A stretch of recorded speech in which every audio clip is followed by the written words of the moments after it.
Emily Kapit is a triple certified master resume writer and leading career strategist who launched her boutique career advisory firm in 2008.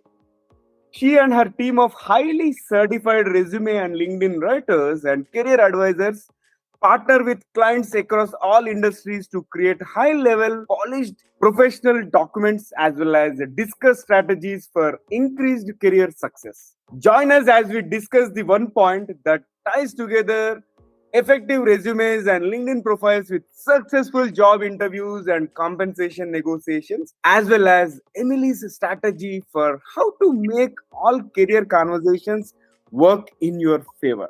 So, as we prepare to delve into our conversation on the topic at hand, career mastery, unveiling the blueprint for resumes, LinkedIn interviews, and negotiations with Emily's proven strategy, here's an exciting twist.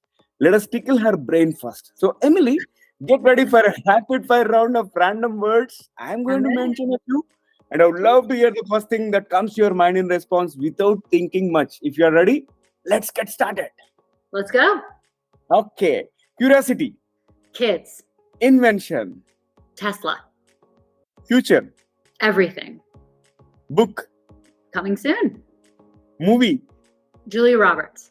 Weirdest food. Pizza with popcorn on it, only because my son ate it recently. We all thought it was weird. Universe. Interstellar. Leadership. Mentorship. Role model. Family.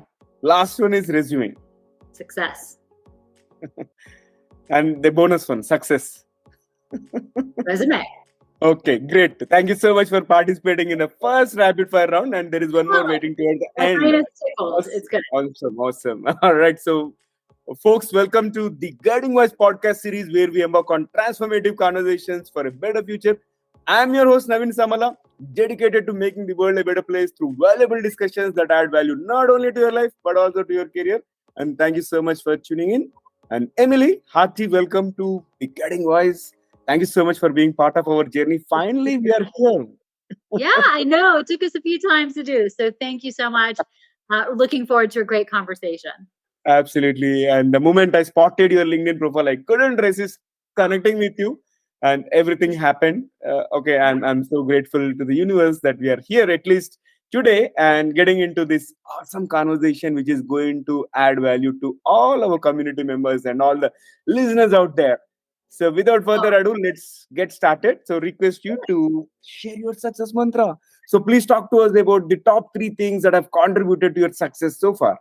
Oh, such a good question. So I would say, being brave, because I think, anytime you have jumped into corporate America and then left for entrepreneurship, you're just brave, or a little silly, but brave mostly. So I think having that around me is part of just who I am, as well as immense support from family and friends to do what I'm doing, to have launched it and to have grown it to the extent that we have. And I think the third thing, honestly, is just a little bit of karma along the way. You do good work, you get good work put back towards you. You support people support you. And so I think a great deal of the success with the business has certainly come through sheer hard work and determination and being brave and the support. But knowing that we do such good work in support of people in their careers and seeing that come back to us tenfold has been a huge, huge component to our success. I also strongly believe in karma. And in fact, you are the very first person who spoke about it as the success factor. I think that stands out, and I strongly believe.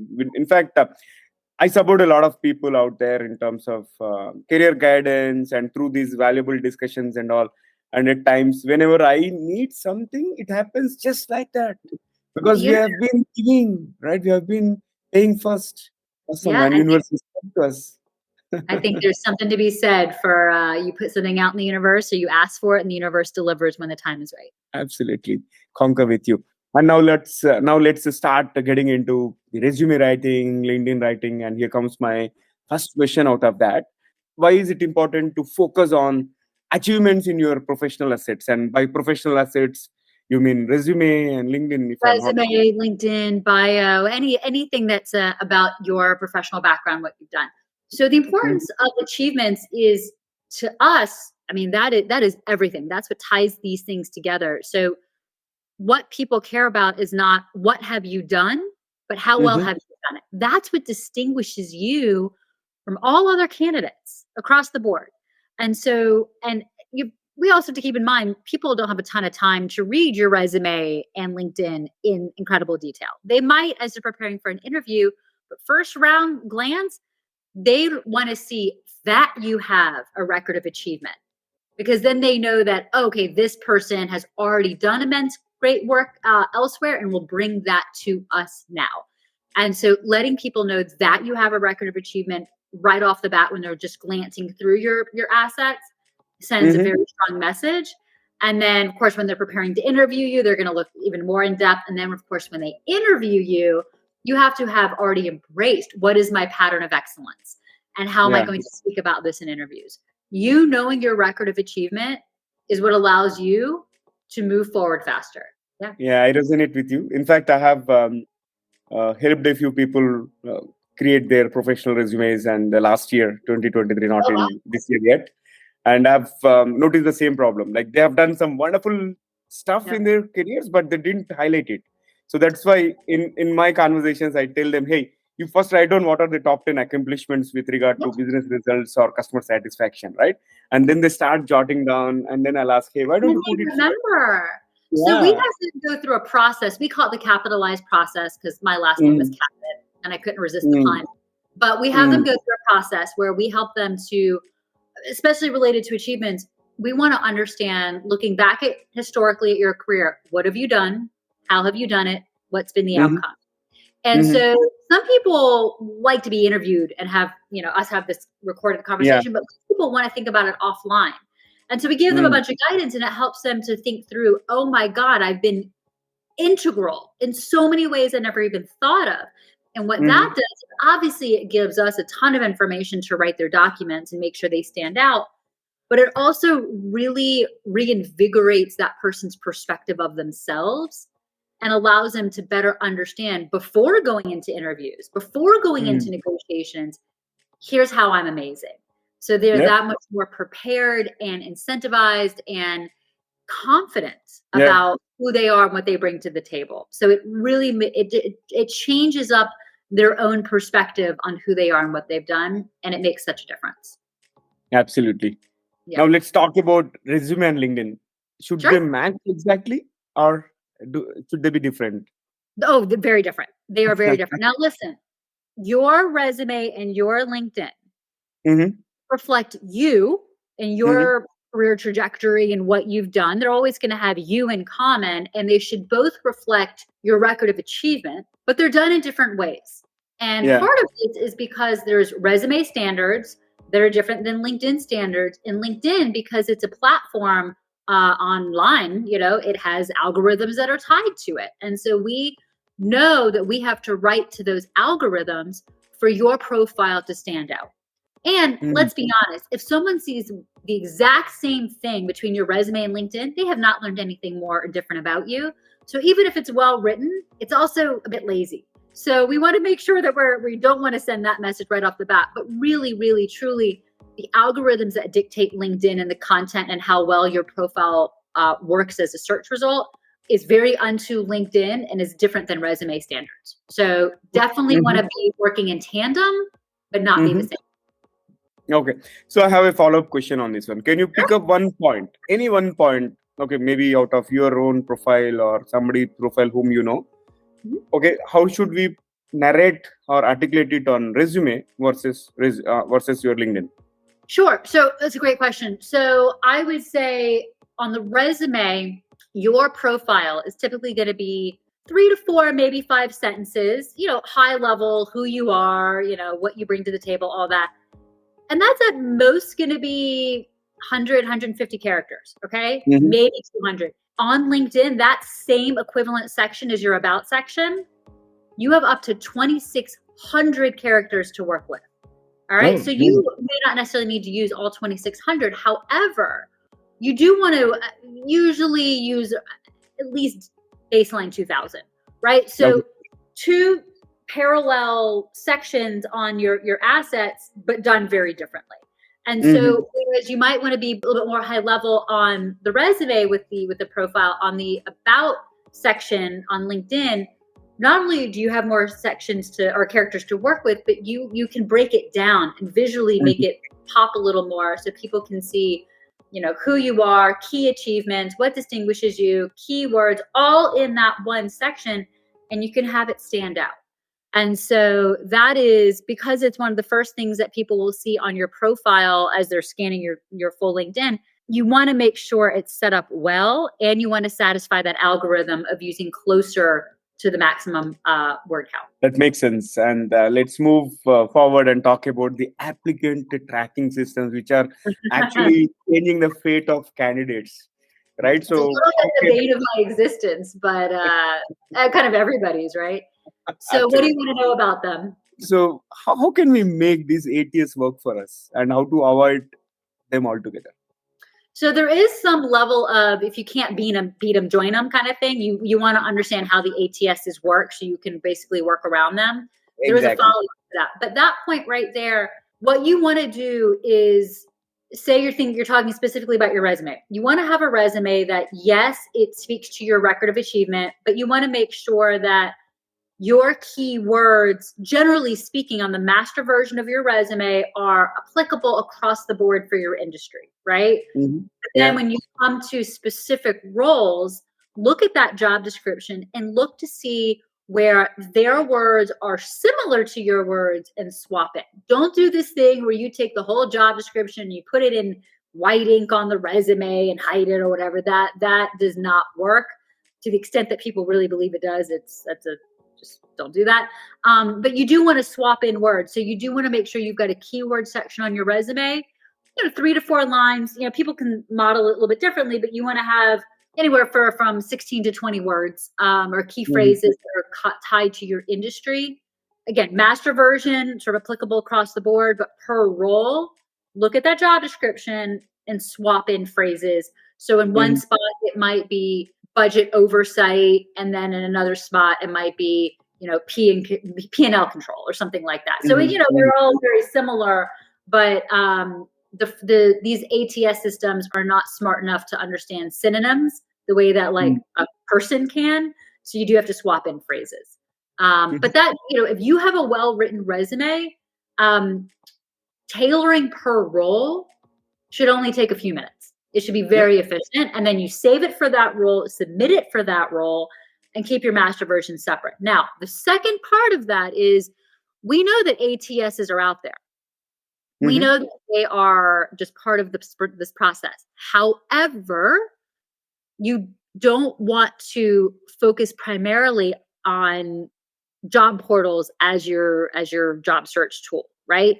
You do want to leverage your network, expand your network, and connect with people directly, because the vast majority of people are not doing that. They're only applying online. So don't be that person, right? Because that's how your resume gets stuck in the black hole of these ATSs, right?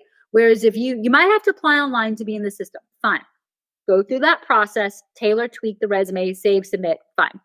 But then do what you need to do to get your documents to a person. Does that cut down on the number of jobs you apply to? Yes, but it makes it less of a quantitative search and more of a qualitative one, where you might be applying to 5 roles in a given day if you're full-time job search, instead of 25.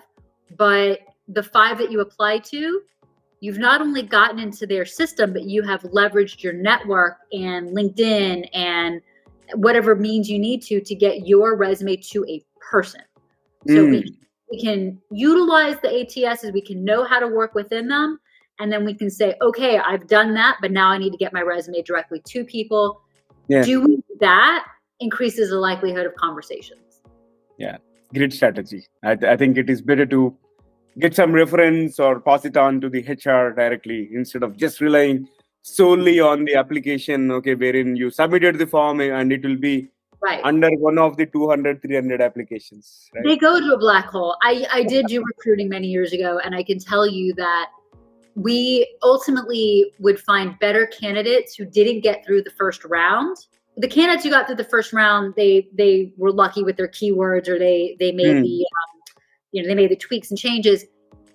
If we looked in the maybe pile, because the way the applicant tracking systems score it, if you look in the maybe pile, or if we happen to look in the not a good fit, some of those people were far better candidates, and they just didn't take the time to go. They didn't take the time to do two things: tweak their documents so they would get past the applicant tracking system, nor did they take the time to reach out directly.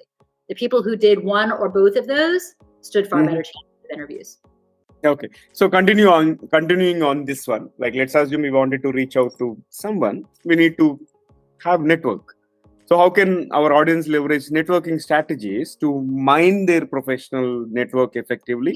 And what key tactics would you recommend for success in this space? Oh, so we refer to this as network activation. We want to activate that network. Now, one of the first things to do is for people to sit down and think through, okay, who are my low-hanging fruit? Who are the people that I can easily reach out to? And regardless of what's going on with my job or my search or whatever, connect with or reconnect with them and just indicate, hey, here's what's going on. I'm currently looking for a role, would love to chat with you about, either what's going on at your company or, what's going on in the industry, whatever the case may be. But people you can easily reach out to, have that list ready to go, and start reaching out to them. The second thing is to make a second list of people that you know professionally or in some format, in some way, and they're well connected. And to start actually reaching out to them as well, and indicate whatever the situation is. I'm currently looking for a role, or I think I'm going to be looking, or I want to make a transition into this space. What you want to do from here is a little bit different. And we call this the plug and play strategy. What we want you to do is we want you to ask open-ended questions so that you are connecting with someone and learning more about their company, their industry, what they do, what's coming down the pipeline, challenges they see in the industry, whatever. And you are asking these questions so you can understand what's really happening. You are demonstrating you value their opinion, but you're listening for key ways to plug in your own experience and play up your success in those areas in order to indicate to them that you would actually be a good fit there or within the industry or whatever the case may be. So by asking open-ended questions, by hearing for ways to work in your own background and success, you are sending the right message, you're building rapport, and you're setting up for future conversations with them, with other people that they know. And so it's also helpful to go into every single conversation with the expectation of getting more discussions, more connections. So one thing that we tell our clients is, look, you have got to always be networking. So one of the last things you're going to do with every conversation you have is to say, all right, we've had a great conversation. You mentioned you would connect me to so-and-so and this person over here. I'm going to follow up with you on that. I look forward to that. Or who do you recommend based on our conversation that I further connect with? Who are the top 2 to 3 people? Give them, a finite number of people so it's easier for them to think of, oh, this person, as opposed to open-ended in that regard. But give them, a chance to connect you, follow up on that. Every conversation should beget more conversations so that your smaller network that you start with naturally expands out exponentially very quickly. Keep track of it and then keep going. Yeah. Wonderful. Now let's talk about steering these conversations, in our favor, or steering conversations effectively, be it in terms of while taking the interviews or attending the interviews or compensation negotiations, right? So what are a few proven strategies which will be impactful? For negotiations? Negotiation as well as giving interviews, both. So being part of it. Well, I think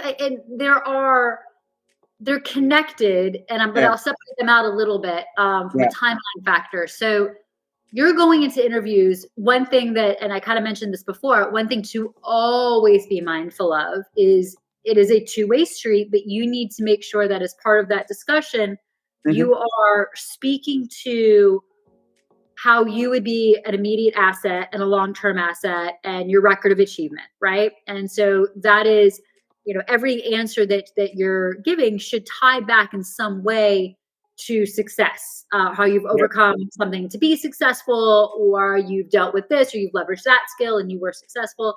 But you're also leading a dialogue, right?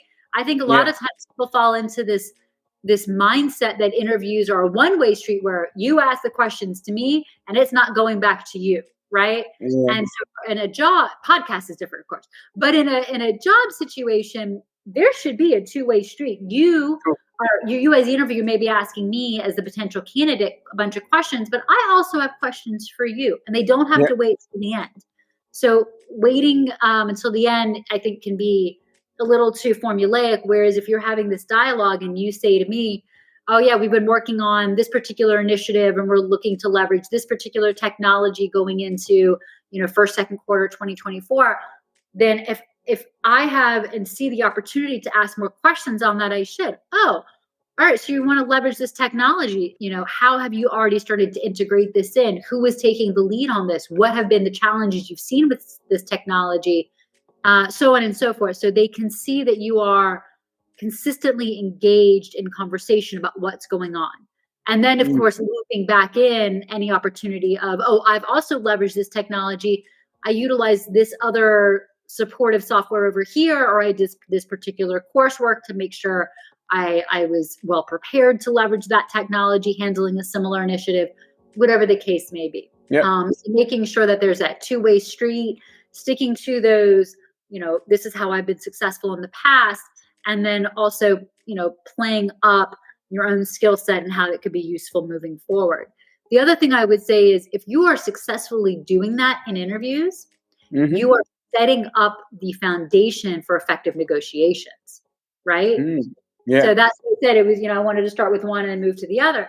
So with effective negotiations, if they've been hearing the entire interview process, the ways you've been successful, that, how you can be an asset to them, they should already be, salivating at the idea of having you on board. They might still come in with a lower offer, seeing what they can get away with, because that's what they'll do.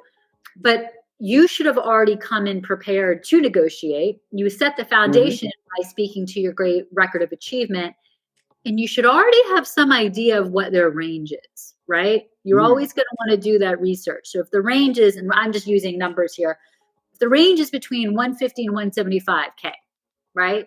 And they come in at 155, and you're like, yeah, except I know that range goes up to 175. Like, because you know that, because you've set that foundation for, here's how we're going to approach this, right? Then we want to make sure that we are coming in, they give that offer of 155. You come back and you say, thank you so much. I'm really excited about this offer. I do know that this range goes up to 175. You clearly know all of the value that I'm going to bring. We've talked quite extensively about this. What can we do to bring that number closer to 175? And there's a few key things there. You are saying, what can we do? It's not a yes, no.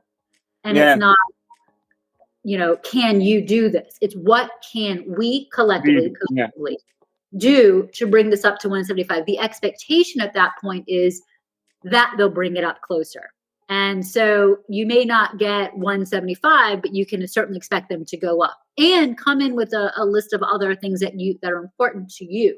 It's not just about numbers.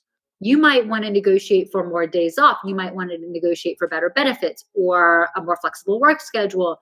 Whatever the case may be, know that it's not just the number biweekly salary you're going to get. There's other factors at play, and that's something to be prepared to negotiate as well. Okay.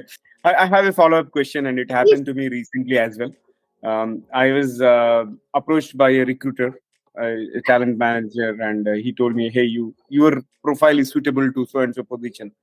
And the very first thing I asked is, tell me the salary range. He said, no, we are not supposed to disclose the salary range, but you tell me your current compensation, then I will tell you whether it is in the range or not. Right? Somehow, I didn't like his response, but at the same time, probably, is there a better way where I can persuade him so that he discloses the salary range? So a few things. One, things are a bit different depending on where people live in the world. So how things look in America is going to be a little bit different than elsewhere. Right. But I will say this, it is usually helpful to do some research in advance so that when you have that round interview, hopefully you have some information about what they pay for that role, or overall, how they stack up against other companies in terms of their pay scale. So you have that information. If you have any contacts at that company, reaching out to your contacts to see what they can share with you. Regardless, first round interview, we want to try to not bring up numbers, right? We want to try to, and so you can control that you don't bring it up. So I would say, try not to ask that so early on in the process. If it's brought up to you, if you have any information that you can utilize, do it. Like if you say, I've done if they say to you, Naveen, what is your expected compensation for this role? And you say, hey, I did my due diligence. I know the expected compensation, I'm just using the same numbers again, is between 150 and 175K. And just say, I did my due diligence. I know that that's the range. I'm very comfortable with that range, but I look forward to continuing the conversation to assure my fit for this role and that it's a good fit for everybody. So you are indicating that you already know and you have that range in mind if you can, but you want to move right past it and say, I know this range. I'm good with it. Let's keep talking. We'll circle back to that a few interviews down the road. If you can't find that information, but you have a general understanding of what the industry pays in your area for those kinds of roles, you can use salary.com or PayScale or Glassdoor, any of these companies' websites. You can use general industry information and you can say, I appreciate you're asking me this question. I know industry range is between X and Y, generally speaking. I'm very comfortable with that. But I look forward to continuing these conversations, getting to know each other for this particular role. And when the time is right, we can discuss numbers once you know me better and I've got to know you guys a little bit better too. You're trying to set the foundation of this is the range I'm aware of, whether it's specific to company or more industry, blow past that and circle back later. But in that meantime, record of achievement, how you're an amazing asset, how, what you would do, building that rapport, so that when they come back, it's a different conversation. If they pressure you, because that happens, that does occasionally happen. I had it happen to me many years ago. It is best to say, listen, I appreciate that we're trying to have this conversation now. I look forward to really coming back to that once we've got to know ourselves better. But what I to talk about right now is X. So try to, again, let them know you'll come back to it, but then immediately redirect the conversation. So, you might have to pull something a little bit out of thin air, but you can say, I will come back to that when the time is right. Right now, I'd really like to hear more about this initiative that you guys are working on. So redirect and ask them a direct question so that it's, again, less on compensation. But it should not be for, those are my strategies. Superb. I loved it. And I have one more question. And before I ask that question, let's get into the second rapid fire round just to spice up the episode further. So if you're ready to answer next set of questions, let's go ahead. Sure, go for it. Okay. If you could have one gigantic billboard anywhere with anything on it, what would it say, Emily? I think it would say Kapitalize process and give them the link to me. Good. And along with the QR code or something of that sort? Just something like, QR code. So, they're going by, they can safely go right to it. Good one. And can you describe yourself in just one word? Describe myself in one word? Yes. Effective. Okay. And if you were given a chance to swap your life with someone for a day, who would it be? My dog. She must have heard that. She's right here and she barked. Oh, wow. So cute. Okay. Does that be a person? Could it be her? Because she definitely has the life. Yeah, indeed. I completely acknowledge, because the way the pets are getting attention and love these days, right? They are so adorable. And they have no responsibilities at all. Exactly. And if you win $1 billion lottery, what would you do with that amount? I would do this. I would obviously invest. I would love nothing more than to do one of those, like live on a cruise ship and go around the world and still be able to run my business. And some of these cruise ships have accredited schools for my kids, but be able to see the world that way and still run the business though. So that's what I would do. I think that would be an amazing experience. Interesting. And if you could change one incident in your life, what would it be? I think it would be where I went to college, to be quite honest with you. Okay. I went to a great school, but I would have chosen elsewhere. Oh, got it. And here comes the last one for rapid fire. What is one electronic gadget or a fantasy gadget that you'd like to see or invent yourself? I would love to see someone duplicate me to do all the other hard work that I have to do so I could go do all the fun things. So cloning Emily one who would be doing cloning Emily, but then removing clone Emily, at other times as well. So a useful clone when the time is right, and then one that you can remove. Good one. I loved it. And let's flip back to the mainstream. Here comes the last question.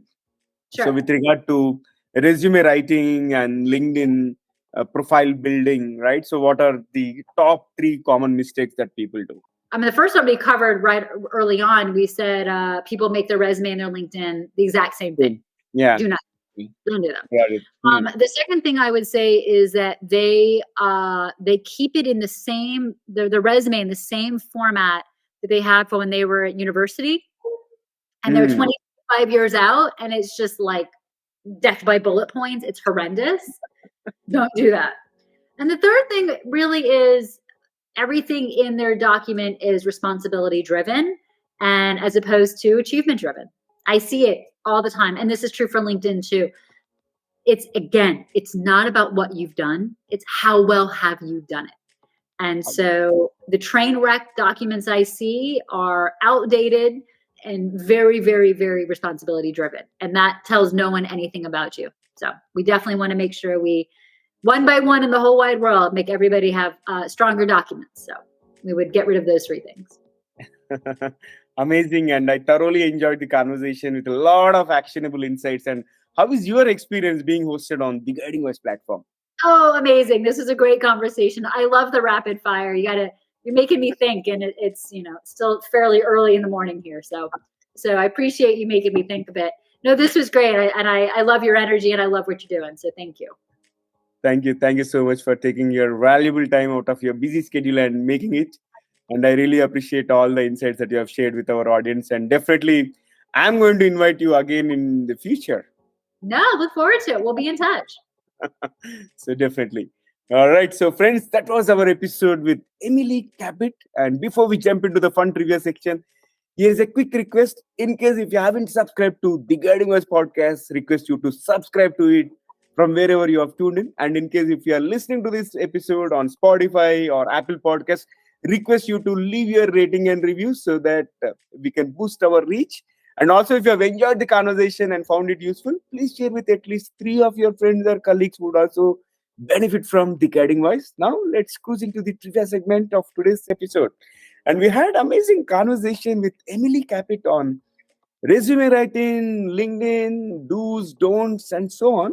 I thought I would complement with an information related to our professional assets, which is resume. And I would like to present you a few facts about origins of resumes. And let's talk about the historical roots. Did you know that the concept of a resume dates back to ancient times? But the term resume is derived from the French word resume, meaning to sum up or summary. And in the 15th century, Leonardo da Vinci is believed to have created the first documented resume, detailing his skills and accomplishments. And second fact is about early resume usage. Resumes gained popularity in the 20th century, initially used by professionals in the fields like academia. However, the format and purpose has evolved over time, and it was not until the mid 20th century that the one-page resume became the standard in the job application process. And third is about digital evolution. With the advent of technology, the resumes transitioned from paper to digital formats, And the rise of the internet in the late 20th century facilitated the creation of online resumes and professional networking platforms like LinkedIn and many others, which are fundamentally changing the way individuals present their personal profiles. In fact, we have also seen video resumes picking up a lot of momentum of late. So, likewise, if you have come across any interesting and less known facts about resumes or any of the professional assets, please let me know either through social media platforms or you can email me at theguidingvoiceforyou@gmail.com. And that's it for today's episode. Thank you so much for taking your time for tuning in and also for being part of our awesome TGV community. So, folks, we would love to hear from you. So, do not hesitate to share your feedback and also any topic recommendations or ideas or anything either through our social media platforms, or you can also email us at theguidingvoiceforyou@gmail.com. I'm your host, Naveen Samala, a dedicated professional and a lifelong learner. My goal is to have impactful conversations that improve not only your life, but also add value to your career. So until next time, take care, stay inspired, and remember the best is yet to come because the future holds great things. Goodbye for now. See you on the next episode with another amazing guest. Take care.